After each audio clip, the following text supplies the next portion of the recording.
Thomas the Tank Engine and Friends, the Railway Series by the Rev. W. Audrey. Today's story is called James and the Express. Sometimes Gordon and Henry slept in James's shed, and they would talk of nothing but bootlaces. James would talk about engines who got shut up in tunnels and stuck on hills, but they wouldn't listen and went on talking and laughing. "You talk too much, little James," Gordon would say. "A fine, strong engine like me has something to talk about. I'm the only engine who can pull the express. When I'm not there, they need two engines. Think of that. I've pulled expresses for years and had never once lost my way. I seem to know the right line by instinct," said Gordon proudly. Every wise engine knows, of course, that the signalman works the points to make the engines run on the right lines, but Gordon was so proud that he had forgotten. "Wake up, James," he said next morning. "It's nearly time for the express. What are you doing, odd jobs? Ah, well, we all have to begin somewhere, don't we? Run along now and get my coaches. Don't be late now." James went to get Gordon's coaches. They were all now shining with lovely new paint. He was careful not to bump them, and they followed him smoothly into the station, singing happily, "We're going away! We're going away!" "I wish I was going with you," said James. "I should love to pull the express and go flying along the line." He left them in the station and went back to the yard, just as Gordon, with much noise and blowing of steam, backed onto the train. Sir Topham Hatt was on the train with other important people, and as soon as they heard the conductor's whistle, Gordon started.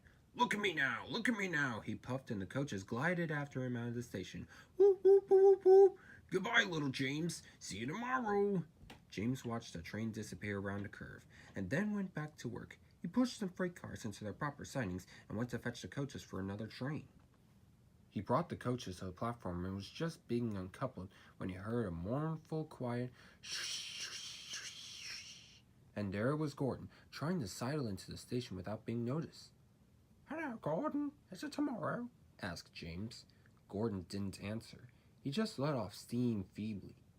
"Did you lose your way, Gordon?" "No, it was lost for me," he answered crossly. "I was switched off the main line onto the loop. I had to go all round and back again." "Perhaps it was instinct," said James brightly. Meanwhile, all the passengers hurried to the ticket window. "We want our money back," they shouted. Everyone was making a noise, but Sir Topham Hatt climbed onto a cart and blew the conductor's whistle so loudly that they all stopped to look at him. Then he promised them a new train at once. "God, I can't do it," he said. "We pull it for us, James." "Yes, sir, I'll try." So James was coupled on and everyone got in again. "Do your best, James," said Sir Topham Hatt kindly. Just then the whistle blew and he had to run to get in. Come along, puffed James. "You're pulling us well, sang the coaches. Hurry, puffed James. Stations and bridges flashed by.